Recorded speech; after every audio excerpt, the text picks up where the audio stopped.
Hello everyone, welcome to lecture 4 of our short course. In today's video we will talk about meta-analysis in a GWAS setting.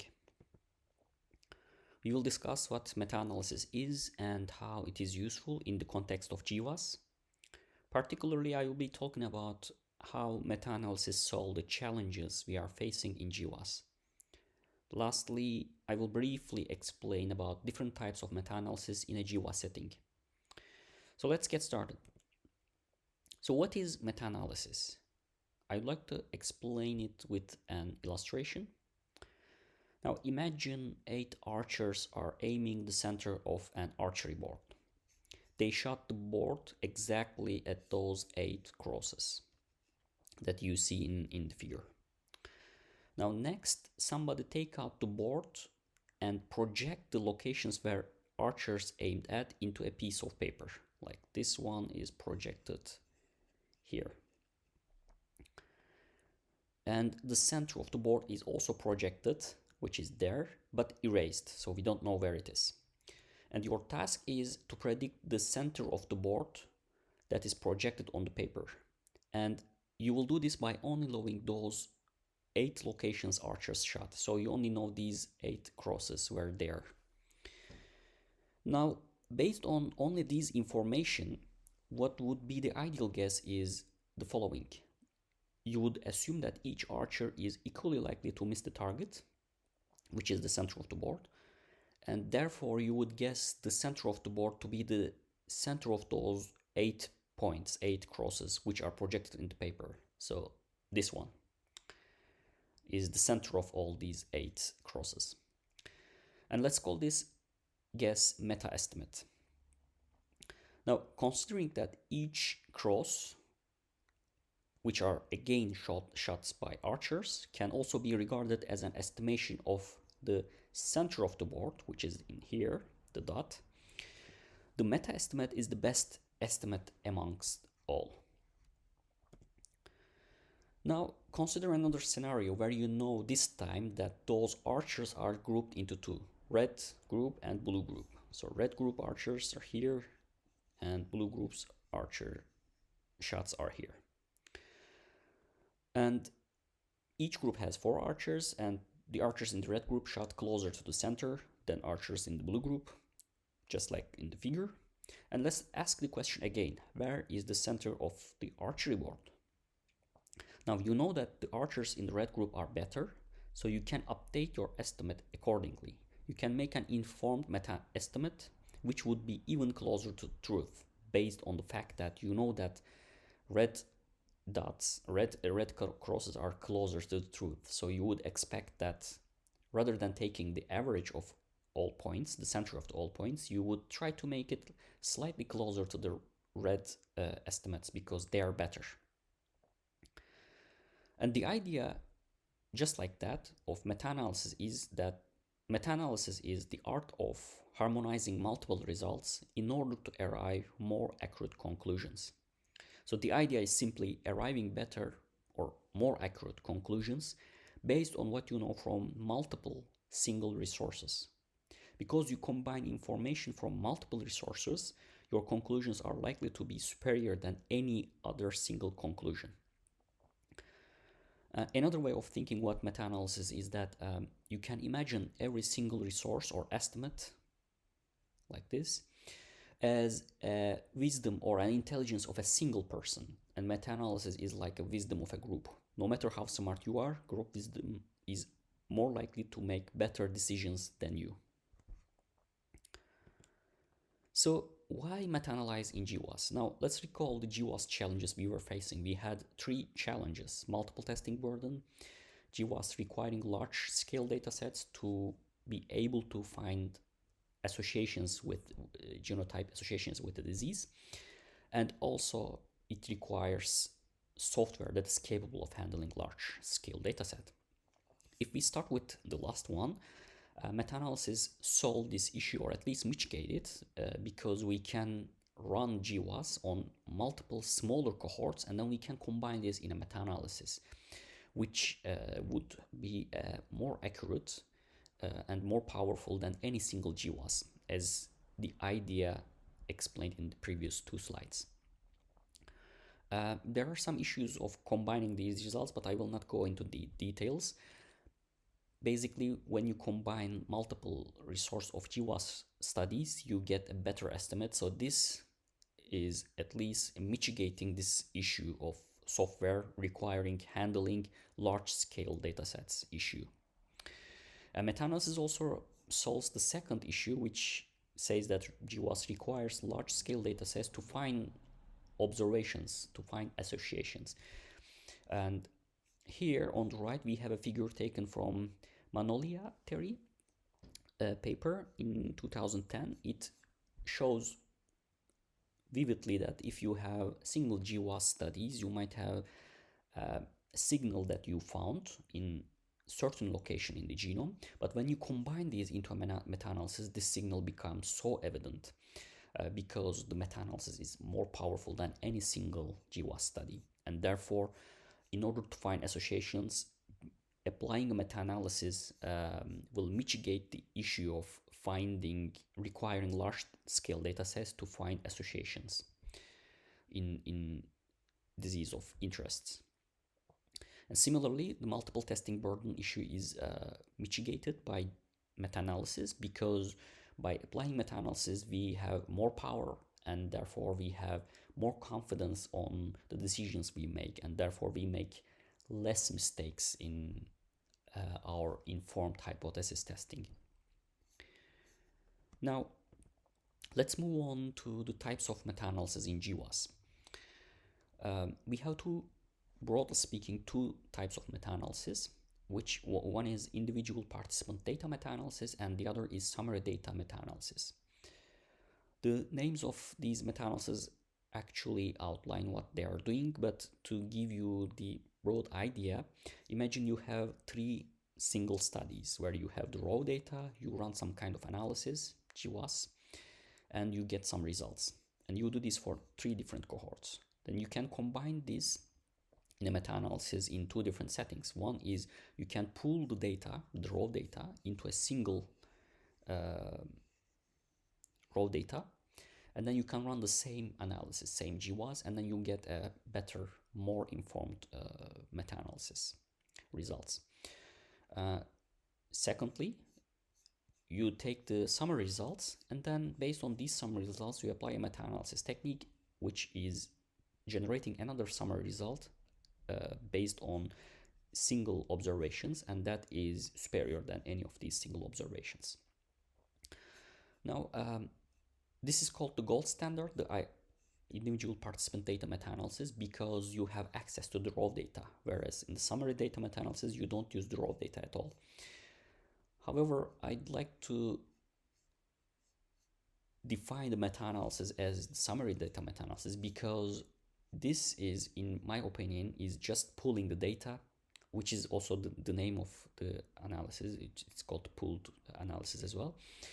And basically, it is just you are running the same analysis, you just pool the data. And what you need to do here is when you pool the data, you need to make sure that they are integrated, and you might need to do some quality control steps. But in the end, the issues that you need to work out is about pooling the data. So in my opinion, it doesn't make sense to call this even a meta-analysis, but this is how it is referred in the literature, that this is called individual participant data meta-analysis, and it is the gold standard of meta-analysis because you have access to the raw data. And throughout the course, I will be referring meta-analysis as the summary data meta-analysis, where we combine the summary results of the meta-analysis, and which is making the idea of meta-analysis useful, because you don't need to work out this running the same analysis on a larger data set, but rather you make use of these analysis that has already been done, that has already been completed, and which is more resource efficient. So we will be talking about the types of summary data meta-analysis in the next slides. There are two types of meta-analysis in GWAS. One is based on the p-value. These are called Fisher's method and Z-scores method. I will not go over the maths or stats of the details of these methods, but basically what they does is that you have the p-values obtained from each GWAS analysis, and then you combine them into a single summary results to make a more informed conclusions. But this kind of meta-analysis is not often used in GWAS setting because it has significant disadvantages. One is it does not have any information about the impact of the effects, the size of the effects. So even if you find a variant is associated with the disease, you have no idea how much impact it does on the trait. Second disadvantage is the assumptions. Here we don't have any kind of we assume that the studies are there is a homogeneity between the studies, which is a strong assumption, and it's often violated in the setting of GWAS. And the third disadvantage is specific to Fisher's method, which is that there is no direction of effect. So if you have two different studies suggesting that one is a positive effect, the other is negative effect on the trait, the p-values are supporting each other, which shouldn't be the case because they are telling two different stories. So because of these disadvantages and issues, these methods are only used if you don't have access to effect size estimates, and if you only have access to kind of a p-value or z-score summary results in separate GWAS studies. And if you have access to effect size estimates from GWAS, then there are two models then you can run. One is fixed effect model, the other is random effects model. What fixed effect models says is that the observed effects are sampled from the same distribution, a normal distribution with mean around mu and with a variance sigma square. So for example, your observational effect size estimate would be T1, which would be mu plus epsilon 1. So it is sampled from this distribution. And if you have multiple studies, well, in meta-analysis you have multiple studies, your study one could be this value, which is taken from a sample around mean mu, and your second observed effect would be this value, which is again taken from the same sample around mean mu with variance sigma square. Whereas on the contrary, for the random effects model, all your observational effects are sampled from different distributions with same variance but different means, and those means are sampled from the same distribution. So this random effects model, a little bit complicated, so it adds another dimension, which is the between study variance. So here, for example, T1 is the observed effect size, T1, which is theta 1 plus epsilon 1. So indeed, this T1 is sampled from a distribution around theta 1, which is this dot, and with variance sigma square. And this theta 1 is also sampled from a distribution, which is shown here, around mu1, and this distribution has variance tau square, which represents the between study variance. Indeed, if you have, well, when you have multiple studies, study one, you can have observed effect size estimates like this, which is sampled from a distribution with mean at this point. Whereas your second study, observed effect size estimate would be this, and it is sampled from a distribution around this mean. But both this mean and that mean, they are sampled from a distribution with around centered around mu and have variance tau square. So this adds another dimension. And these are the corresponding methods for fixed effect and random effects. Fixed effect, we apply the inverse variance method, which is outlined like this. And what it says is that if you have a high variance, if a study has high variance, it means that we are not confident about the results of that high study, so their contribution to the meta estimate is low. If I have a study with low variance, then that means that I have a strong confidence on that study, and therefore their contribution to the meta estimate is high. And for random effects model, there are multiple methods that you can use, but the predominantly used method in GWAS setting is the Simonian and layered estimator, and which is actually kind of a generalization of inverse variance method. You add only the between study variance here, t square. And the main difference between these two methods are that fixed effect model is statistically more powerful because of the lack of the between study variance, which gives the random effects model reduction in the statistical power. And the main difference between them is that in the fixed effect model, we don't assume any kind of heterogeneity between the studies, and therefore we don't have any between study variance. That's why we are sampling from the same distribution, the observed effects, in inverse variance method. On the contrary, on the random effects model, we assume that there is a heterogeneity between the studies, and therefore we need to account for the variance between studies. Okay, the next slide I will be talking about when to use random effects model. If the fixed effect model is more statistically more powerful and therefore we can detect more associations, why should we use random effects model at all? Well, it is because when we have heterogeneity, there is a consideration of the between study variance and how we can measure it. There are three different metrics that are predominantly used in GWAS setting. And again, I will not go into the details of this, but I will be quoting what experts says about when to use random effects model. So here, this is a quotation taken from Bernstein et al. Paper, and they clearly say that the strategy of starting with a fixed effect model and then moving to a random effects model, if the test of heterogeneity is significant, meaning that if we found a significant heterogeneity between studies based on these three metrics or any of these three metrics, relies on a flawed logic and should be strongly discouraged.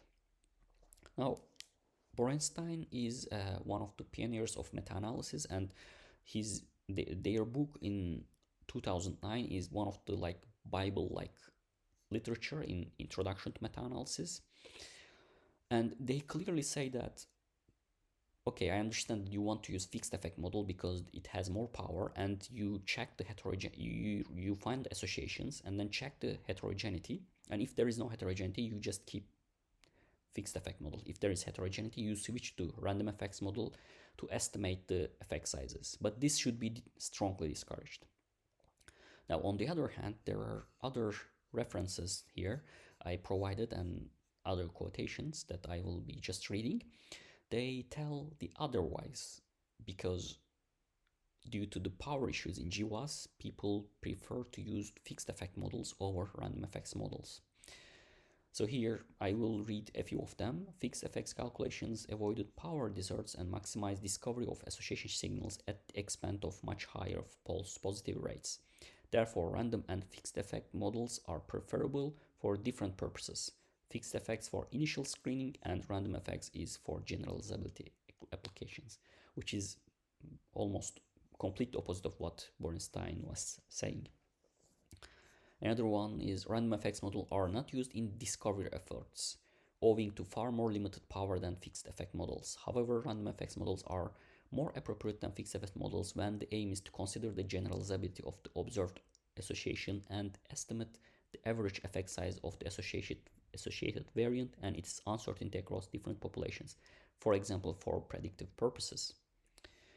I will read the last one and talk a little bit about what they are saying. The conventional wisdom in statistical literature is that when heterogeneity is present, or even likely, the random effects model is more appropriate than the fixed effects model. We suggest that this might not be the right approach for GWAS because the number of studies being combined is often not very large, or the form of heterogeneity typically does not fit a Gaussian random effects model.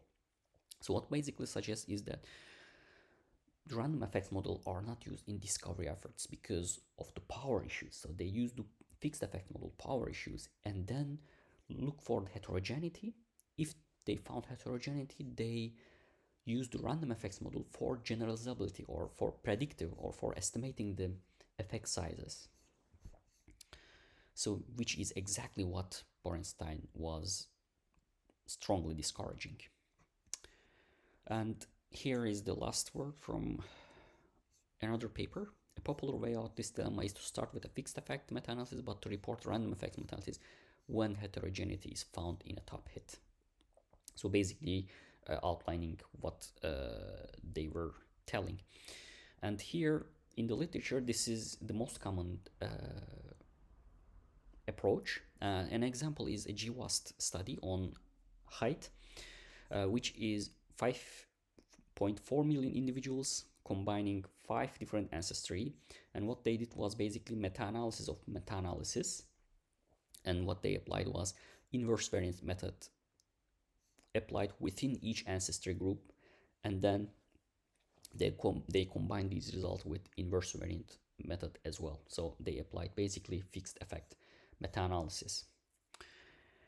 But does that mean that there is no heterogeneity in meta-analysis of GWAS? On the contrary, there are plenty of articles that you can find that tells you that there is indeed a significant heterogeneity found in meta-analysis studies of GWAS. So here's, for example, one quotation. Using data from meta-analysis of 7 GWAS on obesity, we concluded that moderate or larger heterogeneity was common in meta-analysis of GWAS studies. So this is basically how the research is evolving in GWAS. For discovery efforts, fixed effects models are more dominantly used, and if you found a heterogeneity, as it is suggested here, then you report usually the random effects model in your analysis as well. And in the last slide, I would like to go over this figure that was presented in Begumetal in about a decade old. But this is a very nice figure showing, although it's a bit old, showing how frequently these methods are used. So if you look into the type of meta-analysis, you see that predominantly it is GWAS for GWAS. And for the types of paper, it is mostly predominantly for biological applications, because meta-analysis provide significant power. It is quite useful in terms of biological applications to find kind of associations and so on. And if you look into the types of meta-analysis, you'll see that dominantly it is either fixed or random effects model. And Fisher's and weighted z-scores are fairly low compared to that. And direct merge is even lower because in genetic studies it is quite hard to combine sensitive information. You need contents and so on. So it is quite hard to apply a direct merge. And even if you merge, you need a software to be able to run large scale data sets. So that's why it is quite rare compared to other options. And although I have not discussed about this, but here are also the softwares used in a setting of meta-analysis in GWAS. So this brings us to the end of today's video, and we covered the topic of meta-analysis in GWAS setting and how it is useful. We have also discussed the different types of meta-analysis and why researchers prefer fixed effect meta-analysis. And in the next video, I will be talking about polygenic risk scores. What are those scores and their use, as well as how to compute them and the population bias issue in their computations. Thank you for watching, and I hope you enjoyed the lecture. I will see you in the next video. Bye.